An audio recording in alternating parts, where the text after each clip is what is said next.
रस वाले पदार्थों का अधिक मात्रा में सेवन नहीं करना चाहिए क्योंकि वे मादकता पैदा करते हैं।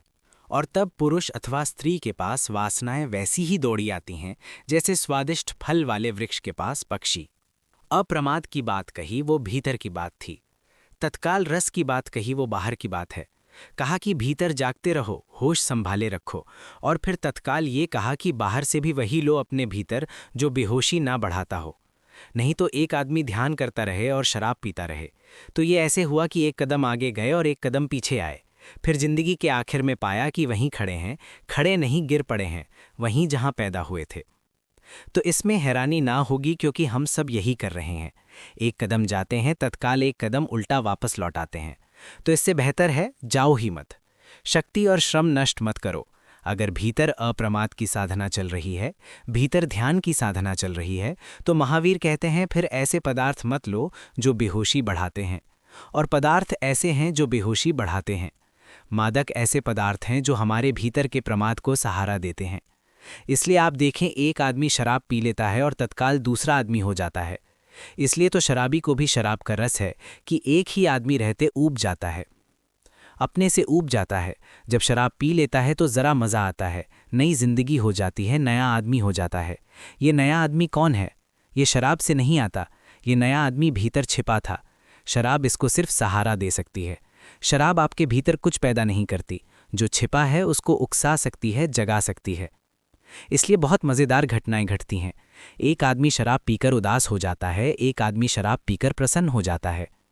एक आदमी गाली गलौज बकने लगता है, एक आदमी बिल्कुल मौनी हो जाता है, मौन साध लेता है। एक आदमी गाली गलौज बिलाज हो जाता है, नाचने कूदने लगता है। और एक आदमी बिल्कुल शिथिल होकर मुर्दा हो जाता है, सोने की तैयारी करने लगता है।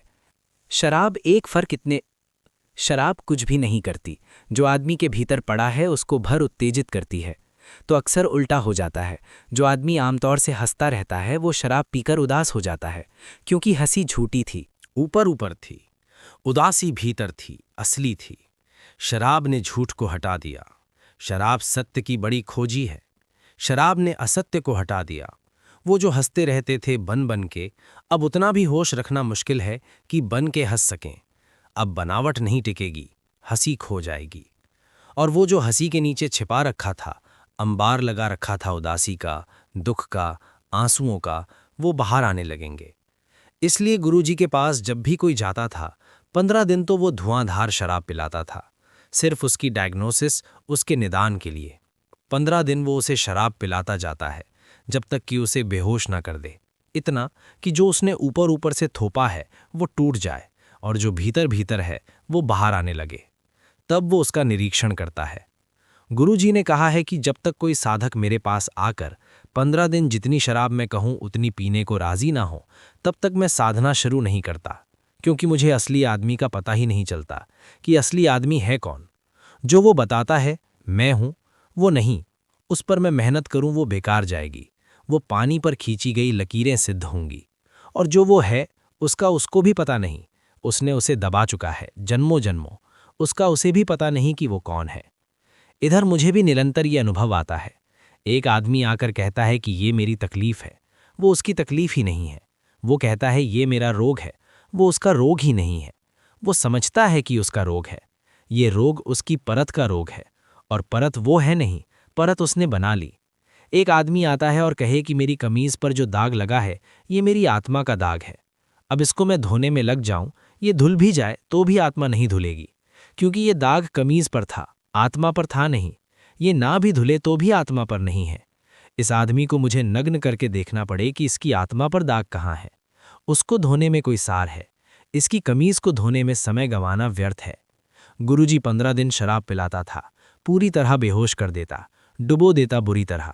और जिसने कभी ना पी हो वो बिल्कुल मतवाला हो जाता, बिल्कुल पागल हो जाता। तब वो अध्ययन करता उस आदमी का कि ये आदमी असलियत में क्या है। फ्राइड जिन लोगों का अध्ययन करता वो उनसे कहता अपने सपने बताओ, और बातें नहीं चाहिए, अपने सिद्धांत मत बताओ, अपनी फिलॉसफी अपने पास रखो, सिर्फ अपने सपने बताओ। जब पहली दफ़ा फ्राइड ने सपनों पर खोज शुरू की तो उसने अनुभव किया कि सपने में असली आदमी प्रकट होता है, ऊपरी चेहरे झूठे हैं। एक आदमी को देखें, अपने बाप के पैर छू रहा है, सपने में बाप की हत्या कर रहा है। आप आमतौर से सोचेंगे सपना तो सपना है, असली तो वही है जो सुबह हम रोज पैर छूते हैं। वो असली नहीं है। ध्यान रख लें, सपना आपकी असलियत से ज़्यादा असली हो गया है, क्योंकि आप बिल्कुल झूठे हैं। वो जो सुबह आप पैर छूते हैं पिता का, वो सिर्फ सपने में जो असली काम किया उसका पश्चाताप है। सपना असली है। क्यों? क्योंकि सपने में धोखा देने में अभी आप कुशल नहीं हो पाए। सपना गहरा है, बेहोश है। आपका जो होश है, उस वक्त आप आदर दिखा रहे हैं। आपका जो होश है, उस वक्त पत्नी कह रही है पति से, तुम मेरे परमात्मा हो, और सपने में उसे दूसरा पति और दूसरा परमात्मा दिखाई पड़ रहा है। कहती है ये तो सब सपना है, बाकी ये सपना ज़्यादा गहरा है, क्योंकि सपने में ना सिद्धांत काम आते, ना समाज काम आता, ना सखावन काम आती। सपने में तो वो जो असली मन है, अचेतन, वो प्रकट होता है। इसलिए जो जानना है तो सपनों का अध्ययन जरूरी है। बात एक ही है। गुरुजी ने कहा शराब पिलाकर उगाड़ लेंगे अचेतन को, उसने कहा हम आपका सपना। गुरुजी का मेथड ज़्यादा तेज है, 15 दिन में पता चल जाता है। फ्राइड के मेथड में 5 साल लग जाते हैं। 5 साल सपनों का अध्ययन करना पड़ेगा, तब वो नतीजा निकालेगा कि तुम आदमी कैसे हो, तुम्हारे भीतर असलियत क्या है, तुम्हारा मूल रोग क्या है। महावीर कहते हैं जो भी हम बाहर से भीतर ले जाते हैं वो भीतर किसी चीज को पैदा नहीं कर सकता, लेकिन भीतर अगर कोई चीज पड़ी है तो उसके लिए सहयोगी हो सकता है या विरोधी हो सकता है। तो जो आदमी भीतर अप्रमाद की साधना करने में लगा है, जो इस साधना में लगा है कि मैं होश को उसी तरफ जाऊं, एक चक्का एक तरफ जा रहा है, दूसरा चक्का दूसरी तरफ जा रहा है। मैंने सुना है मुल्ला नसीरुद्दीन एक यात्रा में था। जब ऊपर की बर्थ पर सोने लगा तो उसने नीचे के आदमी से पूछा, मैं ये तो पूछना ही भूल गया कि आप कहाँ जा रहे हैं। उस नीचे के आदमी ने कहा, मैं बंबई जा रहा हूँ। मुल्ला नसीरुद्दीन ने कहा, गजब, विज्ञान का चमत्कार, मैं कोलकाता जा रहा हूँ, एक ही गाड़ी में हम दोनों, विज्ञान का चमत्कार देखो। नीचे की बर्थ मुंबई जा रही है, ऊपर की बर्थ कोलकाता जा रही है। और मुल्ला शान से सो गया। आमतौर से सोचते होंगे कि पश्चाताप करने वाला आदमी अच्छा आदमी, लेकिन आपको पता नहीं, एक बर्थ कोलकाता जा रही है, एक बर्थ मुंबई जा रही है। क्रोध करता है, पश्चाताप करता है, फिर क्रोध करता है, फिर पश्चाताप करता है। जिंदगी भर यही चलता है। कभी आपने ख्याल किया? और हमेशा सोचता है अब क्रोध न करूंगा, क्रोध करके पश्चाताप कर लेता है, क्रोध करके पश्चाताप कर लेता है। आमतौर से आदमी सोचता है क्रोध करके पश्चाताप कर ली, ये अच्छा हुआ, अब कभी क्रोध न करेंगे। लेकिन ये तो बहुत बार पहले भी हो चुका है। हर बार क्रोध किया, पश्चाताप किया। पश्चाताप से क्रोध कटता नहीं, सच्चाई उल्टी है। सच्चाई ये है कि पश्चाताप से क्रोध बचता है, कटता नहीं। क्योंकि आपकी जो अपनी प्रतिमा है अपनी आंखों में अच्छे आदमी की, वो खंडित हो जाती है। अरे मैंने क्रोध किया, इतना सज्जन आदमी हूं मैं, इतना साधु चरित्र, और मैंने क्रोध किया, तो आपको पीड़ा जो अखड़ती है, खटकती है, अपनी प्रतिमा अपनी आंखों में गिर गई। पश्चाताप करके प्रतिमा फिर अपनी जगह खड़ी हो जाती है। फिर आप सज्जन हो जाते हैं कि मैंने पश्चाताप कर लिया, मांग ली क्षमा में छामी दुक्कड़म, निपटारा हो गया। आदमी फिर अच्छे हो गए, फिर अपनी जगह खड़ी हो गई प्रतिमा। यही प्रतिमा क्रोध करने के पहले अपनी जगह खड़ी थी, क्रोध करने से गिर गई थी। पश्चाताप ने फिर इसे खड़ा कर दिया। जहां ये क्रोध करने के पहले खड़ी थी, वहीं फिर खड़ी हो गई। अब आप फिर क्रोध करेंगे, जगह आ गई, वापस स्थान पर आ गए आप। पश्चाताप तरकीब है, जैसे मुर्गी की तरकीब है अंडे की और अंडा पैदा करने की। पश्चाताप तरकीब है क्रोध की और क्रोध करने की। अब आप फिर क्रोध कर सकते हैं, अब आप फिर अपनी जगह आ गए। दो में से एक भी टूट जाए तो फिर दूसरा नहीं टिक सकता। मुर्गी मर जाए तो फिर अंडा नहीं हो सकता, अंडा फूट जाए तो फिर मुर्गी नहीं हो सकती। क्रोध को तो बहुत छोड़ने की कोशिश की, अब कृपा करके इतनी करो कि पश्चाताप ही छोड़ दो। मत करो पश्चाताप, रहने दो क्रोध को। वही तो आपकी प्रतिमा वापस खड़ी ना हो पाएगी, और वही प्रतिमा खड़े होकर क्रोध करती है। लेकिन हम होशियार हैं, हम हर कृत्य से दूसरे कृत्य को बैलेंस कर देते हैं। तराजू को हम हमेशा संभाल के रखते हैं। अच्छाई करते हैं, थोड़ी तत्काल बुराई कर देते हैं। थोड़ा हंसते हैं, थोड़ा रो लेते हैं, थोड़े रोते हैं, थोड़े हंस लेते हैं। संभाले रहते हैं अपने को।